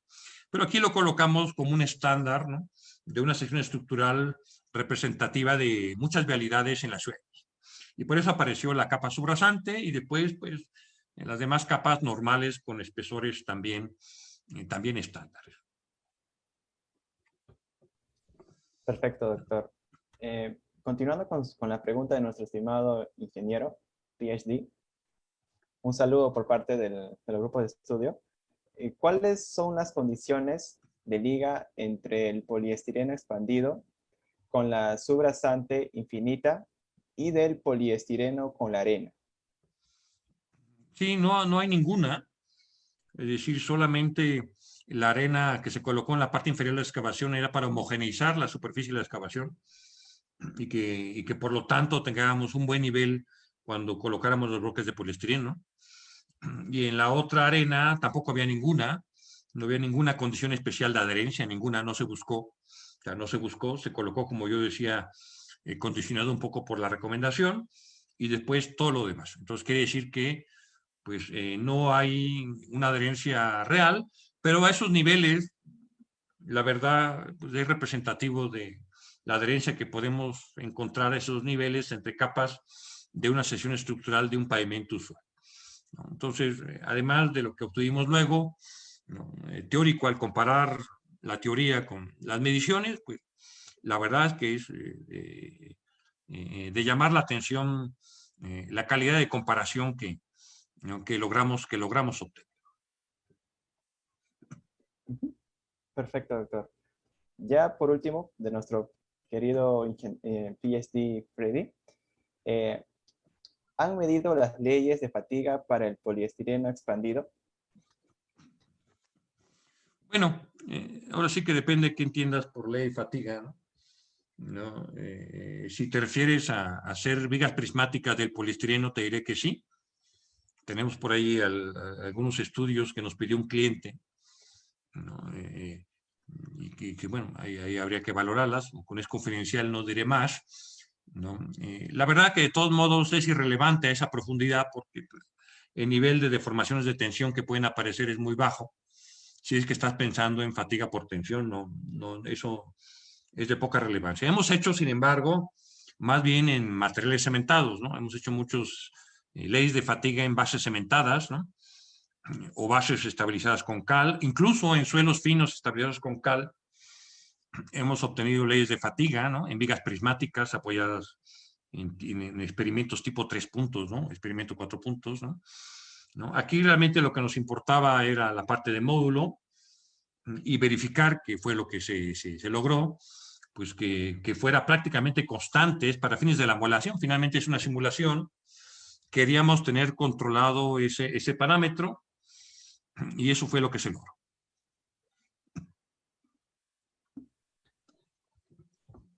Perfecto, doctor. Continuando con las preguntas, nuestro participante Juan Huertas, según su gran experiencia para los países latinoamericanos, ¿cuál estructura es más recomendable para construir? ¿Un pavimento rígido o un pavimento flexible? Yo antes de empezar la plática apostaba a que me iban a preguntar eso. Conste que yo al inicio les dije, voy a hablar de pavimentos asfálticos. Claro que cometí el error de comentar que tengo mi opinión, ¿no?, en cuanto a pavimentos de concreto. Y bueno, pues ya que me preguntaste, pues, la verdad es que, ahora sí como dirían ahí, no sé si quieres la realidad o la teoría, ¿no?, en la respuesta, ¿no? En la realidad es un mercado, es el mercado el que decide, porque el mercado en México es muy competido por la industria del asfalto y es muy competido por la industria del cemento. No voy a decir marcas, ¿no?, aunque también soy asesor de las empresas de concreto hidráulico y de cemento, y también soy asesor de los grandes distribuidores de asfaltos y de polímeros del país, ¿no? Entonces estoy obligado a decir, y la verdad es que es la correcta, que con las dos estructuras se puede diseñar una muy buena estructura de pavimento. Eso sí lo tengo que decir. Ahora, hay que comprometerse para tener una muy buena estructura de pavimento. Porque en México, obviamente, se está construyendo mucho pavimento de concreto en las redes viales de mayor tránsito vehicular. Casi como si fuera por automático, ¿no? Y así lo lee uno en la literatura, ¿no? Ah, no, es que si hay mucho tránsito vehicular, concreto y hidráulico. La verdad es que no es así, ¿no? Porque yo puedo tener una excelente sección estructural de pavimento asfáltico, eso sí, a lo mejor requiere una base cementada o a lo mejor requiero una carpeta con polímero, ¿no? Y a lo mejor, y seguramente requiere una capa de rodadura, o a lo mejor requiere una capa intermedia disipadora de agrietamientos, sí, requiere una buena estructura, es decir, necesito hacer un mejor diseño de pavimento asfáltico para condiciones muy altas de tránsito vehicular. Yo le suelo llamar condiciones difíciles de tránsito vehicular, pero claro que se hacen. La prueba pues, es que pues, el mayor porcentaje de pavimentos en el mundo siguen siendo asfálticos, incluyendo en Estados Unidos, ¿no? Y en Europa todo es asfalto, salvo en la franja de Bélgica y Holanda, por donde pasa el tránsito europeo, que son pavimentos de concreto hidráulico, ¿no? Entonces, no, la verdad es que... Ahora, antes decíamos, con respecto a la pregunta de cuál es lo mejor para la realidad latinoamericana, y ya decía yo qué es lo que diga el mercado. Antes decíamos, no, es que el pavimento de concreto cuesta más que el asfalto. Y con eso decía uno, ya no puede uno, no es competitivo el concreto hidráulico. En México yo creo que el precio de construcción del concreto hidráulico es más barato que el asfalto. O sea, sale más económico construir un pavimento de concreto hidráulico para condiciones de alto tránsito vehicular, sale más barato que un pavimento asfalto.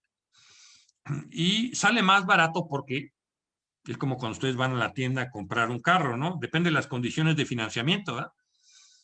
Y entonces a lo mejor si quiero pagar de contado, sí me sale caro comprarme un BMW Serie 4 Gran Coupé, pero si me dan facilidades de pago, ¿no? En 10 años lo compro.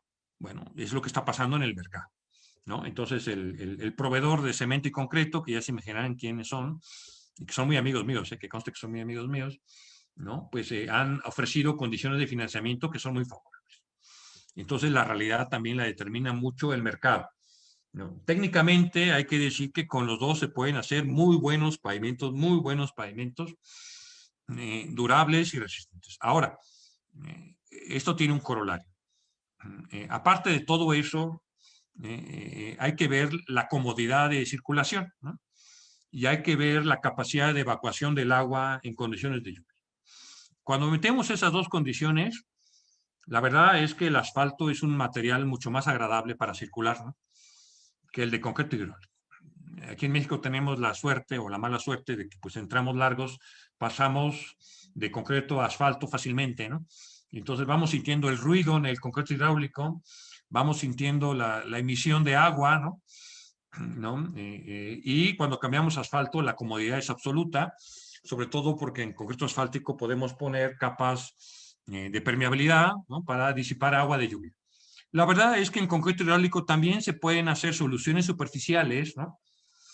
Que ya se empiezan a incorporar para tener textura, una mejor textura, que elimine ruido y que tenga un mejor manejo del agua. Y por eso la verdad es que hay mucho desarrollo tecnológico en ambas ramas, y como ingenieros, y sobre todo para ustedes, los estudiantes, pues más vale aprender bien las dos, porque no saben dónde van a acabar trabajando.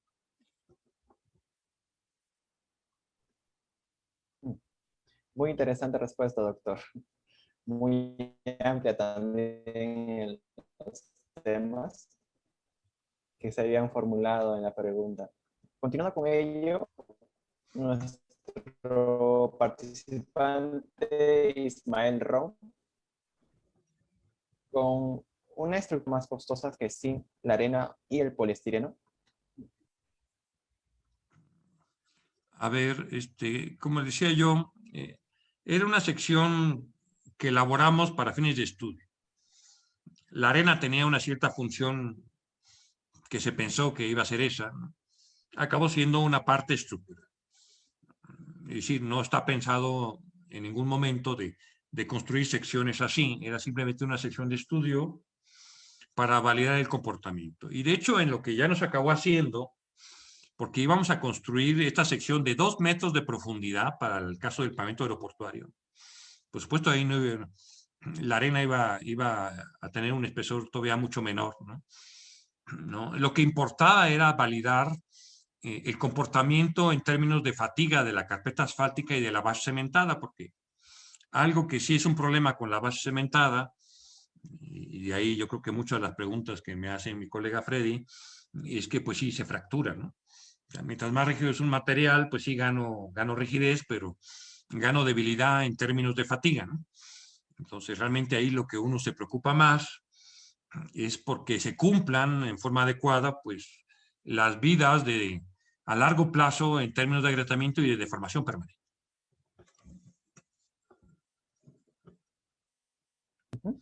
Perfecto, doctor. Nuestro participante, Alejandro Pinzón, las bases tratadas con cemento necesitan la instalación de un geotextil de separación para evitar la reflexión de fisuras a las carpetas asfálticas, o con la prefisuración de la capa tratada con cemento es suficiente, como lo hicieron en el aeropuerto. Sí, bueno, la verdad es que en el aeropuerto ya no se acabó haciendo, porque como les decía, que por esas cuestiones y razones políticas que afectan luego a nuestros países, se suspendió, entonces no se llegó a ejecutar, ¿no? Actualmente se quedó a nivel de precarga, ¿no? O sea, se quedó como 2 metros de tezontle con la precarga, entonces podemos decir que el suelo se sigue consolidando. Ahí está. Ahora, de lo que me preguntas, otra vez la respuesta es el mercado. Es decir, si tienes un buen vendedor de geosintéticos a la mano que te convenza del uso de un buen material, pues lo vas a colocar. Y sí, en México hay proyectos en los que el vendedor de geosintéticos, que también me llevo bien con ellos, yo suelo hablar en forma irónica, ¿no? Para que no haya malos entendidos. Ya ven cómo somos los mexicanos, luego van a creer ustedes que estoy ahí burlándome de alguien. No, no, para nada. No, yo trabajo muy bien con todos ellos, ¿no? Y tengo una cierta opinión también del uso de los geosintéticos para fines de refuerzo, ¿no? Si tú pones un geosintético para control de fisuración entre la carpeta asfáltica y la base cementada o su base cementada, sí, yo creo que hay unos beneficios potencialmente interesantes que están sujetos a un problema, al problema de que de veras trabaje esa geometría. ¿Y por qué digo a que de veras trabaje esa gemalla? Porque requiere tensión para trabajar, ¿verdad? ¿No? Y yo creo que ese nivel de tensión, la verdad es que no se obtiene, ¿no? No se obtiene, y por lo tanto da la impresión de que esas geomallas se entierran y no trabajan. Ahora, hay un matiz. La verdad es que sí hemos observado, o sea, está demostrado en algunos tramos que se han colocado, que estos geosintéticos, estas geomallas colocadas para ese fin funcionan muy bien, ¿no? O sea, yo creo que hay un efecto barrera, vamos a llamarle, un efecto de distribución de esfuerzos que todavía no está muy claro, la verdad es que todavía no está muy claro, pero que sí ayuda a que no se propague la grieta. Por lo tanto, es una posibilidad. En México es más usual prefisurar, sí, ¿no? Es decir, se prefisura en carreteras pues a cada 7 metros. Yo sé que en el aeropuerto estaba previsto fisurar a cada 4 metros, ¿no? Para crear pues, esas grietas iniciales que después limitaran cualquier propagación adicional.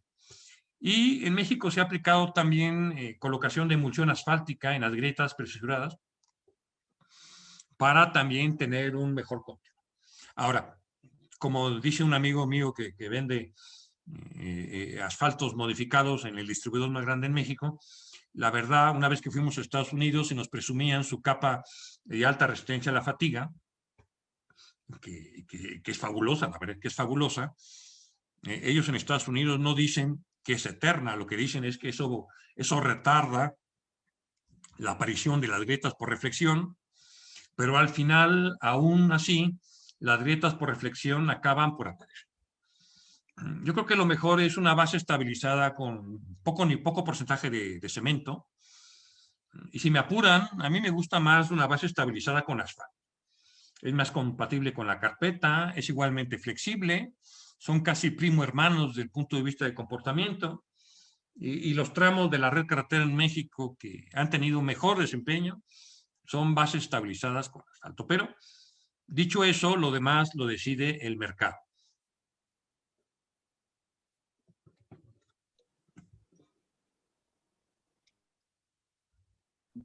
Perfecto, doctor. Ya por última pregunta, tendríamos parte de nuestro participante, Emanuel Bello Moreno. ¿Qué consideraciones se toma para las correlaciones de CBR para encontrar el MR y qué bibliografía podría recomendar a nosotros? Y bueno, también antes de iniciar la ponencia yo apostaba que alguien me iba a preguntar esto. ¿No? Y es que, voy a ser claro desde un inicio, a mí no me gustan esas correlaciones. ¿No? A mí no me gustan esas correlaciones porque acaba uno por usarlas a destajo y a creer, ¿no? Y de veras a creer con el corazón, ¿no? Que cuando multiplico el CBR por 1500 tengo un molo resiliente, y eso es falso. Eso es completamente falso. Por varias razones, ¿no? ¿No? Una razón de procedimiento, es decir, ¿no? El molo resiliente es claro que en el ensayo, me refiero al ensayo laboratorio, de lo que se obtiene, es claramente dependiente del nivel de esfuerzo. Ya está. Y por lo tanto no hay un solo valor de molo resiliente, ¿no? Hay muchos. ¿Cuál es? Pues el que corresponda al nivel de esfuerzos que se genere en la interacción de capas en la estructura. Eso es la respuesta correcta. Yo pregunto, bueno, el CBR o tu correlación, ¿para qué nivel de esfuerzos está? Si me estamos refiriendo a la famosa ecuación Ashto, esta de 1500, ¿no? Pues las notas chiquitas de la guía Ashto 93, por ahí dice que ese CBR es válido para suelos, o sea, esa correlación es válida para suelos con menor de 10% de CBR y para un confinamiento de 0 kilopascales y un esfuerzo desviador de 69. Es decir, es un valor único. Es un valor único, ¿no? Y por lo tanto no es universal. Si uno no ve las letras chiquitas, ese es el problema después. Uno cree que puede uno andar inventando, ¿no?, los valores, ¿no? Ahora, lo que sí se vale, pero eso implica obtener una correlación local. O sea, lo que sí se vale es decir, ok, voy a mi laboratorio, estudio los suelos de mi proyecto o de mi región, suponiendo que en mi región los suelos son homogéneos, ¿verdad? Yo no sé, en Perú, en cada una de las latitudes de nuestros amigos que nos escuchan, que son de todos lados, pero el suelo tiene su corazoncito, ¿no? ¿No? Así como nosotros, ¿no? ¿No? Y no es igual el corazoncito de un mexicano en el Bajío que de un peruano allá en Lima, ¿no? O pues de un colombiano en Bogotá o en donde sea. Bueno, pues la verdad es que así es el suelo, ¿no? Porque el suelo es un material natural, no es un material industrial, ¿no? Entonces, si yo obtengo en laboratorio una correlación entre cualquier ensayo, no solo CBR, nosotros hemos hecho, porque históricamente la verdad es que todos hemos buscado correlaciones. Yo no suelo publicar mis resultados. Eso no los publico. Y no los publico porque luego creen que son verdad, ¿no? Y tenemos unas bonitas correlaciones, por ejemplo, entre molo resiliente y resistencia a la compresión simple, por ejemplo. Y si le agregamos a la correlación la resistencia a la compresión simple y las variables de esfuerzo, o sea, si le agregamos confinamiento y desviador, y si le agregamos condiciones de contenido de agua, de compactación y de peso volumétrico, tenemos una muy buena correlación. Pero aún ahí, esa correlación es válida solo para el suelo en estudio.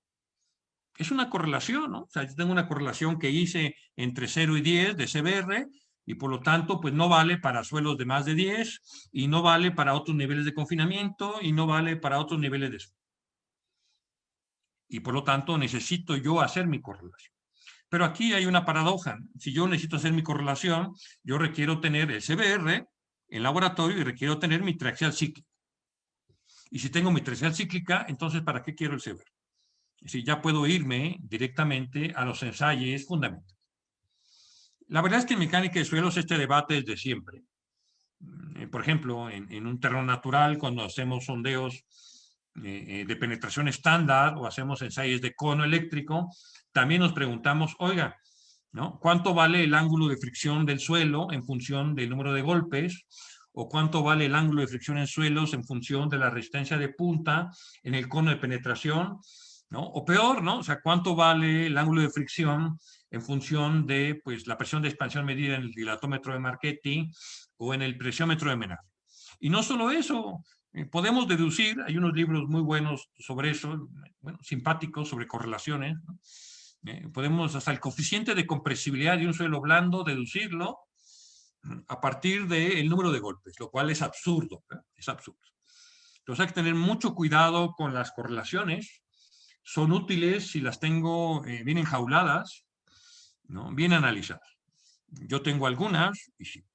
Ahora, de referencias, pues yo creo que cualquier referencia, por ejemplo, yo sé que el doctor Freddy tiene muchas, ¿no? Yo tengo muchas otras, ¿no? Para ver los estudios experimentales, o sea, cómo han hecho los estudios experimentales, pero a la base está tener mi propia experimentación. Si yo pudiera dar un consejo, el mejor para ustedes jóvenes, y quizás no tan jóvenes, es tienen que hacer su propia experimentación. No pueden ir a copiar la experiencia de otro. Pueden escuchar la experiencia de otro, como ahora hacen al invitarme a mí o a mis otros colegas de más prestigio que yo. Yo soy un simple investigador que cada vez que investigo tengo más dudas. Lo mejor que pueden hacer es hagan su propia experimentación, desarrollen su laboratorio. Yo sé que en Perú hay intentos en eso, muy buenos, ¿no? Y bueno, en lo que podamos ayudar a los demás, pues con mucho gusto, ¿no? Yo, ahora es virtual, lo cual nos acerca y nos aleja, porque antes iba presencial, ¿no? Al Perú, en alguna ocasión me invitaron también a un evento estudiantil en el Puno, en la ciudad de Puno, que bueno, ahí la desventaja presencial es que tardé 2 días en adaptarme a la altura y me costó trabajo asimilar ahí adecuadamente los alimentos. Pero si no, pues efectivamente ahora que estamos más cerca virtualmente, pues, con mucho gusto podríamos colaborar. Excelente, doctor Pau Garnica. Reitero mis agradecimientos por su ponencia y oficialmente hemos llegado a la parte final de la programación del día de hoy. Pero antes de culminar, quisiera preguntarle, doctor, si tuviera algunas palabras para nuestros asistentes. Bueno, primeramente, pues un agradecimiento a todos, ¿no? De hecho, aquí estoy tratando de poner en el chat gracias a todos, ¿no? Primero por su interés, porque ya, y quiero pensar que la mayor parte de ustedes son estudiantes. Bueno, está el doctor Fred Reyes, que también es estudiante. Yo sé que él también todo el tiempo anda buscando aprender más. Sí, yo también siempre me ando preguntando cosas, ¿no? Y lo malo de aprender más es que a veces, y a esto me refiero mucho en esto que decía yo de la pertinencia, uno cambia de opinión. O sea, aquello en lo que yo creía, a lo mejor ahora ya lo creo menos, ¿no? Y estoy buscando otro marco de referencia, ¿no? Eso es parte de la ingeniería, ¿no? Como decía un profesor, el profesor Juárez Vadillo, pues lo único que no cambia es que todo cambia. Y bueno, eso lo decía Albert Einstein, de hecho, ¿no? Y eso es así. Y por lo tanto hay que escuchar, porque cuando al ingeniero se nos exige ser creativos o tener inventiva, la verdad es que esa creatividad viene de escuchar, de leer, de aprender, de probar, de echar a perder, de fallar, de volver a empezar. De ahí viene la creatividad. No viene de la inspiración divina como a Leonardo da Vinci. Y ni siquiera, Miguel Ángel y Leonardo eran muy metódicos y sus pinturas eran muy estructuradas y siempre hacían una muy buena cuadrícula y referenciaban sus puntos de trazo. Bueno, así es el ingeniero, ¿no? Lo que hoy le estoy platicando es solamente una historia que debe servir para motivar. Y pues los felicito por interesarse en este campo de ingeniería, que es la ingeniería vial, tan relevante para un país, ¿no? Tan importante para la economía de la nación, y como lo es en realidad todo ingeniero civil. Así que pues los felicito por eso, y si no son ingenieros civiles, también los felicito por eso. ¿No? Todos somos seres humanos. Y bueno, mi correo electrónico por ahí lo tienen, me pueden contactar en mis redes sociales, ¿no? Que soy muy activo, y con toda confianza, ¿no? Pregúntenme lo que quieran en redes sociales, ¿no? No pasa de que me tarde en contestar, porque a veces pues sí me tarda en contestar, pero siempre contesto. Muchas gracias y felicidades a los jóvenes del Consejo Estudiantil, de la universidad, ¿no? del grupo de Vialidad, que organizó esta primera conferencia, que yo espero que será la primera de muchas otras. Así que felicidades y pues seguiremos en contacto, Bruno, y todos ustedes. Pásenla muy bien y síganse cuidando.